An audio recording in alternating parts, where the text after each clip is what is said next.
श्री राम जय जय राम। श्री राम जय जय राम। मंगल भवन अमंगल हारी, द्रवहु सुदशरथ अजिर बिहारी। द्रवहु सुदशरथ अजिर बिहारी। हिमगिरि गुहा एक अति पावनी, बह समीप सुरसरी सुहावनी।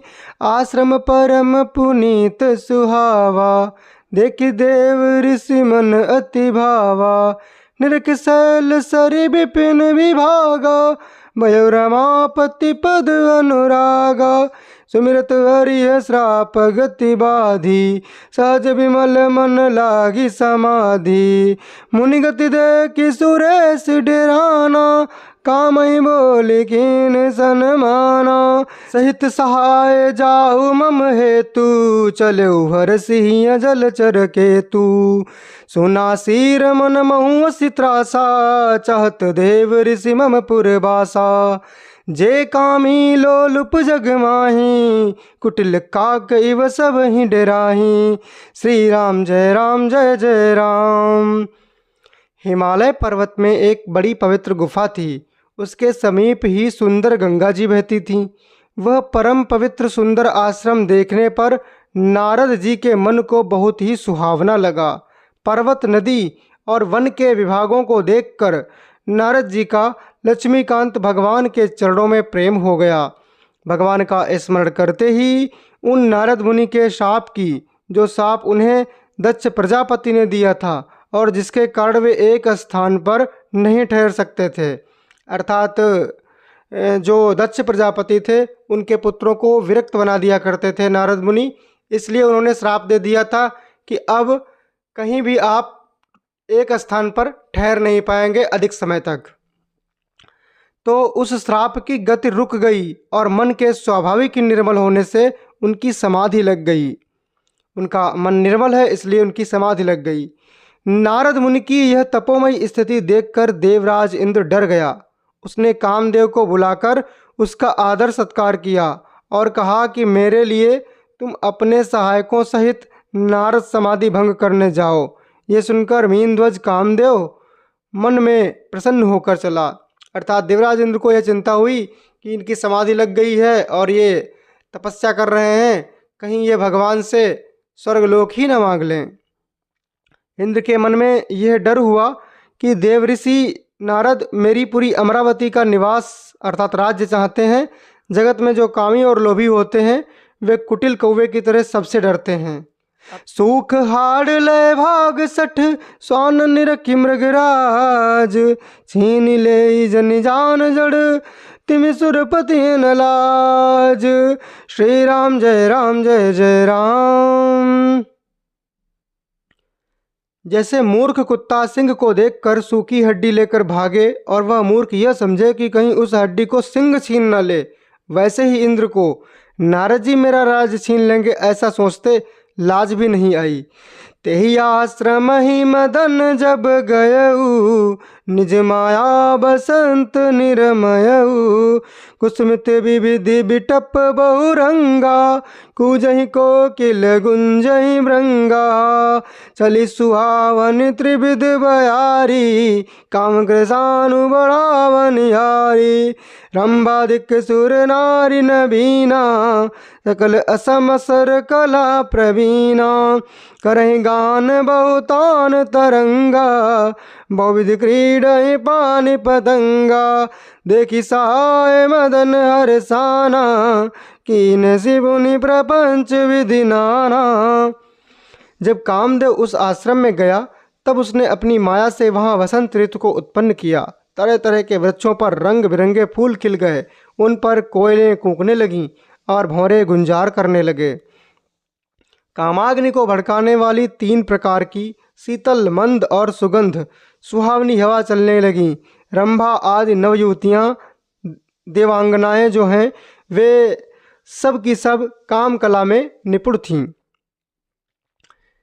वे बहुत प्रकार की तानों की तरंग के साथ गाने लगीं और हाथ में गेंद लेकर नाना प्रकार के खेल खेलने लगीं।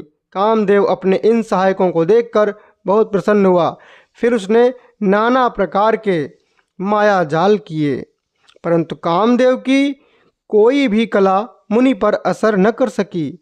तब तो पापी कामदेव अपने ही नाश के भय से डर गया। लक्ष्मीपति भगवान जिनके बड़े रक्षक हों, भला उसकी सीमा को कोई दबा कैसे सकता है। करहि गान बहुतान तरंगा, बहुविध क्रीड़हि पानि पतंगा। देखि साय मदन हर्षाना, कीन सिपुनि प्रपंच विधि नाना। काम कला कछु मुनि न व्यापी, निज भय डरेउ मनोभव पापी। सीम की चापी सकैत को तासु, बड़ रखवार रमापति जासु। सहित सहाय सवित अति, मानिहारी मन मैन। गहे सि जाय मुनि चरण तब, कहे सुठियारत बैन। श्री राम जय जय राम। भयो न नारद मन कछु रोसा, कहीं प्रिय वचन काम परितोषा। नाई चरण सिरुआय सुपाई, गयो मदन तब सहित साई। मुनि सुशीलता आपन करनी, सुरपति सभा जाई सब बरनी। सुनि सबके मन अचरज आवा, मुनि प्रशंस हरि सिरुनावा। तब अपने सहायकों समेत कामदेव बहुत डरकर और अपने मन में हार मानकर बहुत ही आर्त वचन कहते हुए मुनि के चरणों को जा पकड़ा। नारद जी के मन में कुछ भी क्रोध नहीं आया। उन्होंने प्रिय वचन कहकर कामदेव का समाधान किया। तब मुनि के चरणों में सिर नवाकर और उनकी आज्ञा पाकर कामदेव अपने सहायकों सहित लौट गया। देवराज इंद्र की सभा में जाकर उसने मुनि की सुशीलता और अपनी करतूत सब कही, जिसे सुनकर सबके मन में आश्चर्य हुआ और उन्होंने मुनि की बड़ाई करके श्री हरि को सिर नवाया। अर्थात जो देवराज इंद्र को भ्रम था कि नारद जी अमरावती को अर्थात सर्वलोक को मांग लेंगे, तो ये भ्रम उनका दूर हो गया। तब नारद गवने शिव पाही, जिता काम अमिति मन माही। मार चरित शंकर ही सुनाए, अति प्रिय जानि महेश सिखाए। बार बार बिनवो मुनि तोहि, जिमिया कथा सुनायो मोहि। तिम जनि हरि सुनावहु कबहू, चलो प्रसंग दुरायो तबहू। शंभुदीन उपदेश हित, नहीं नारद सुहान। भरद्वाज कौतुक सुनहु, हरि इच्छा बलवान। श्री राम जय राम।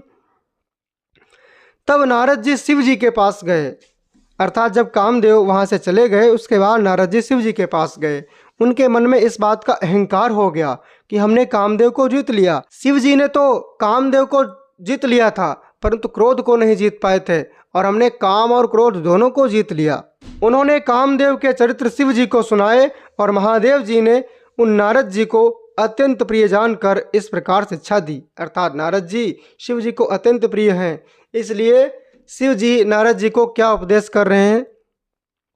हे मुनि, मैं तुमसे बार बार विनती करता हूँ कि जिस तरह से ये कामदेव की कथा तुमने मुझे सुनाई और ये हमको बताया कि मैंने कामदेव को जीत लिया, और इस तरह की बातें जो भी मुझे बताई, उस तरह भगवान श्री हरि को कभी मत सुनाना। चर्चा भी चले तब भी इसको छिपा जाना, बात को काट देना। यद्यपि शिव जी ने यह हित की शिक्षा दी, पर नारद जी को वह अच्छी नहीं लगी। कोई व्यक्ति अगर कुछ महान कार्य करता है तो वो सब जगह स्वयं ही गाने लगता है। हे भरद्वाज, अब कौतुक सुनो, हरि की इच्छा बड़ी बलवान है। अब आगे देखिए क्या होता है। राम कीन चाहै सोई होई, करे अन्यथास नहीं कोई। शंभु बचन मुनि मन नहीं भाए, तब बिरंची के लोक सिधाए। श्री राम जी जो करना चाहते हैं वही होता है, ऐसा कोई नहीं जो उनकी इच्छा के विरुद्ध कुछ कर सके। श्री शिव जी के वचन नारद जी को अच्छे नहीं लगे, तब वे वहाँ से ब्रह्मलोक को चले गए। एक बार कर तल बर बीना, गावत हरि गुण गान प्रवीणा। चिर सिंधु गवरे मुनिनाथा, जहाँ बस श्रीनिवास श्रुति माता। हरसि मिले उठी रमा निकेता, बैठे आसन ऋषि समेता। बोले बियसि चराचर राया, बहुते दिनन कीनि मुनि दाया। कामचरित नारद सब भाखे, यद्यपि प्रथम बरज शिव राखे। अति प्रचंड रघुपति कह माया, जय नमो अस को जग जाया। एक बार गान विद्या में निपुण मुनिनाथ नारद जी हाथ में सुंदर वीणा लिए हरिगुण गाते हुए क्षीर सागर को गए, जहाँ वेदों के मस्तक स्वरूप मूर्तिमान वेदांत तत्व लक्ष्मी निवास भगवान नारायण रहते हैं। रमा निवास भगवान उठकर बड़े आनंद से उनसे मिले और ऋषि के साथ आसन पर बैठ गए। चराचर के स्वामी भगवान हंसकर बोले, हे मुनि, आज आपने बहुत दिनों पर दया की है, अर्थात बहुत दिन बाद आप मुझे दर्शन देने के लिए आए हैं। भगवान नारद जी से ये कह रहे हैं। यद्यपि शिव जी ने उन्हें पहले से ही बरज रखा था, बताकर रखा था कि जो बातें तुमने हमको बताई ये जाके भगवान हरि के पास मत कहना, फिर भी नारद जी ने कामदेव का सारा चरित्र भगवान को कह सुनाया। काम चरित नारद सब भाखे, वैसे तो हर समय भगवान का नाम ही लिया करते हैं, यानी रामचरित गाते हैं, परंतु इस बार राम जी के सामने ही कामचरित गा रहे हैं। श्री रघुनाथ जी की माया बड़ी ही प्रबल है, जगत में ऐसा कौन जन्मा है जिसे वह मोहित न कर दे। और नारद जी भी मोहित हो ही गए। मंगल भवन अमंगल हारी, द्रवों दशरथ अजिर बिहारी। श्री राम जय राम जय जय राम, श्री राम जय राम जय जय राम। रुख बदन करी वचन मृदु, बोले श्री भगवान। तुमरे सुमिरन ते मिटई मोह मार मदमान। श्री राम जय जय राम। भगवान रूखा मुँह करके कोमल वचन बोले, हे मुनिराज, आपका स्मरण करने से दूसरों के मोह, काम, मद और अभिमान मिट जाते हैं, फिर आपके लिए तो कहना ही क्या है। सुनु मुनि मोह होई मन ताके, ज्ञान विराग हृदय नहीं जाके। ब्रह्मचर्य व्रत रत मति धीरा, तुम्हें की करई मनोभव पीरा। नारद गए सहित अभिमाना, कृपा तुम्हारी सकल भगवाना। करुणा निध मन दीक विचारी, उर अंकुर हूँ गर्भ तरु भारी। बेगी समय डरियहूँ कारी, पन हमार सेवक हितकारी। मुनि कर हित मम कौतुक होई, अवश्य उपाय कर विमय सोई। श्री राम जय जय राम, श्री राम जय जय राम। भगवान नारद जी से कह रहे हैं, हे मुनि सुनिए, मोह तो उसके मन में होता है जिसके हृदय में ज्ञान वैराग्य नहीं है। आप तो ब्रह्मचर्य व्रत में तत्पर और बड़े धीर बुद्धि हैं, भला कहीं आपको भी कामदेव सता सकता है। मित्रों, 7 अखंड ब्रह्मचारी हैं जिनके नाम प्रातःकाल लेने से ब्रह्मचर्य टिकता है, और उन 7 अखंड ब्रह्मचारियों के नाम हैं श्री सनक सनंदन सनातन सनत कुमार जी, श्री हनुमान जी, श्री नारद जी और श्री भीष्म पितामह जी। ये 7 अखंड ब्रह्मचारी हैं, इनका नाम प्रातःकाल स्मरण करना चाहिए। नारद कहो सहित अभिमाना, कृपा तुम्हारी सकल भगवाना। नारद जी ने अभिमान के साथ कहा, भगवान ये सब आपकी कृपा है, आपकी कृपा से ही। अब देखिए, अहंकार भी हुआ तो भगवान का अहंकार हुआ कि ये सब आपकी कृपा से है, आपकी कृपा से ही मैं कामदेव पर विजय पा सका हूँ। करुणानिधान भगवान ने मन में विचार कर देखा कि इनके मन में गर्व के भारी वृक्ष का अंकुर पैदा हो गया है, परंतु अहंकार तो अहंकार ही है, और भगवान अपने प्रिय भक्तों के अहंकार को अधिक समय तक टिकने नहीं देते। मैं उसे तुरंत ही उखाड़ फेंकूंगा, क्योंकि सेवकों का हित करना हमारा प्रण है। मैं अवश्य ही वह उपाय करूंगा जिससे मुनि का कल्याण और मेरा खेल हो। तब नारद हरिपद सिर नाई, चले हृदय अमित अधिकाई। श्रीपति निज माया तब प्रेरी, सुनो कठिन करनी तहि केरी। श्री राम जय राम जय जय राम, श्री राम जय राम जय जय राम।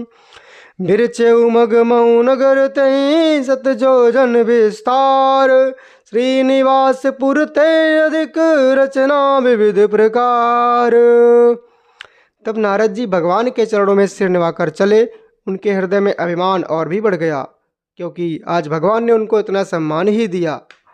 तब लक्ष्मीपति भगवान ने अपनी माया को प्रेरित किया। अब उनकी कठिन करनी सुनो।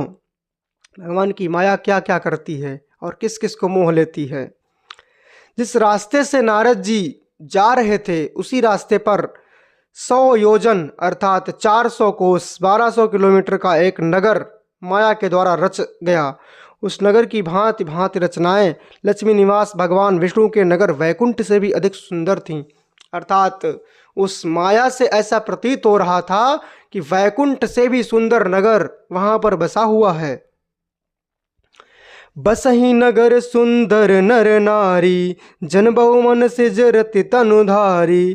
तेहि पुर बसई शील निधि राजा, अग्नित यगय सेन समाजा। सत सुरेश सम विभव विलासा, रूप तेज बल नीति निवासा। विश्वमोहिनीता सुकुमारी, श्री विमोह जिस रूप निहारी। श्री राम जय राम जय जय राम, श्री राम जय राम जय जय राम। उस नगर में ऐसे सुंदर नर नारी बसते थे, मानो बहुत से कामदेव और उसकी स्त्री रति ही मनुष्य शरीर धारण किए हों। अर्थात कामदेव के इतने सुंदर नर नारी सब उस नगर में रहते थे। और उस नगर में शीलनिधि नाम का राजा रहता था, जिसके यहाँ असंख्य घोड़े, हाथी और सेना के समूह टुकड़ियाँ थे। अब देखिए, नारद जी जब आ रहे थे वैकुंठपुरी को, तब तो रास्ते में ये नहीं पड़ा, और जब जा रहे हैं तो रास्ते में ऐसा नगर कहाँ से आ गया। और ये बुद्धि वहाँ पर काम नहीं की, क्योंकि भगवान की माया ने बुद्धि को भी मोह लिया है। सोई हरि माया सब गुण खानी, शोभाता सुखी जाई बखानी। करे स्वयंवर सो नृप बाला, आए तहाँ अगणित मय पाला। उसका वैभव और विलास 100 इंद्रों के समान था। जो राजा थे वहाँ के शीलनिधि, उनका जो वैभव था वो, और उनकी जो सुविधाएं थी, वो सभी जो इंद्र देवता होते हैं उनकी सुविधाओं से, उनके वैभव से भी 100 गुना ज़्यादा था। वह रूप, तेज, बल और नीति का घर था। उसके विश्वमोहिनी नाम की एक ऐसी रूपवती कन्या थी, जिसके रूप को देखकर लक्ष्मी जी भी मोहित हो जाएं। सोई हरि माया सब गुण खानी, शोभाता सुखी जाई बखानी। कर स्वयंवर सो नृप बाला, आए तहाँ अगणित मही पाला। मुनि कौतुकी नगर ते गयऊ, पूर्वासिन सब पूजत भयऊ। सुनि सब चरित भूप गृह आए, करि पूजा नृप मुनि बैठाए। श्री राम जय राम जय जय राम, श्री राम जय राम जय जय राम। वह सब गुणों की खान भगवान की माया ही थी। उसकी शोभा का वर्णन कैसे किया जा सकता है। अर्थात भगवान की माया ने ही विश्वमोहिनी का रूप धर लिया। वह राजकुमारी स्वयंवर करना चाहती थी। इससे वहां अगणित राजा आए हुए थे। स्वयंवर में बहुत से राजा आए हुए थे। खिलवाड़ी मुनि नारद जी उस नगर में गए और नगर वासियों से उन्होंने सब हाल पूछा कि यहाँ पर क्या चल रहा है। सब समाचार सुनकर वे राजा के महल में आए। राजा ने पूजा करके मुनि को आसन पर बैठाया। आन दिखाई नारदहि भूपति राजकुमारी, कहो नाथ गुण दोष सब एहि के हृदय विचारी। श्री राम जय राम जय जय राम, श्री राम जय राम जय जय राम। फिर राजा ने राजकुमारी को लाकर नारद जी को दिखलाया और पूछा कि हे नाथ, आप अपने हृदय में विचार कर इसके सब गुण दोष कहिए। श्री राम जय जय राम। देखी रूप मुनि बिरति बिसारी, बड़ी बार लगी रहे निहारी। लक्षणता सुबिलो की भुलाने, हृदय रस नहीं प्रगट बखाने। जो यही बोरई अमर सोई होई, समर भूमि ते जीत न कोई। से वही सकल चराचर ताहि, बरसील निधि कन्या जाई। अब देखिए, नारद जी को अहंकार हुआ था कि मैंने काम को जीत लिया, और अब नारद जी भगवान की माया के कारण काम के अधीन हो जाएंगे। उसके रूप को देखकर मुनि वैराग्य भूल गए और बड़ी देर तक उसकी ओर देखते ही रह गए। उसके लक्षण देख मुनि अपने आप को भी भूल गए और हृदय में हर्षित हुए, पर प्रकट रूप में उन लक्षणों को नहीं कहा। लक्षणों को सोचकर वे मन में कहने लगे कि जो इसे ब्याहेगा वह अमर हो जाएगा और रणभूमि में कोई उसे जीत न सकेगा। यह सील निधि की कन्या जिसको वरेगी, सब चर अचर जीव उसकी सेवा करेंगे। अब यहाँ पर थोड़ा सा अंतर हो गया सोचने में।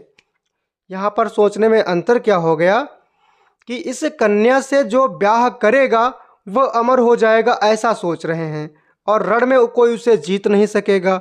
ये सील निधि की कन्या जिसको वरेगी, सब चर अचर जीव उसकी सेवा करेंगे, ऐसा नारद जी सोच रहे हैं। परंतु है इसका उल्टा कि इस कन्या को वही ब्याहेगा जो अमर होगा, अर्थात जो कभी मरता नहीं और रणभूमि में कोई उसे जीत ना सकता हो, वो इस कन्या से विवाह करेगा। और वैसे केवल भगवान ही हैं, और सब अचर अचर जीव उन भगवान की सेवा करते हैं, तो वो भगवान ही इनसे विवाह करेंगे।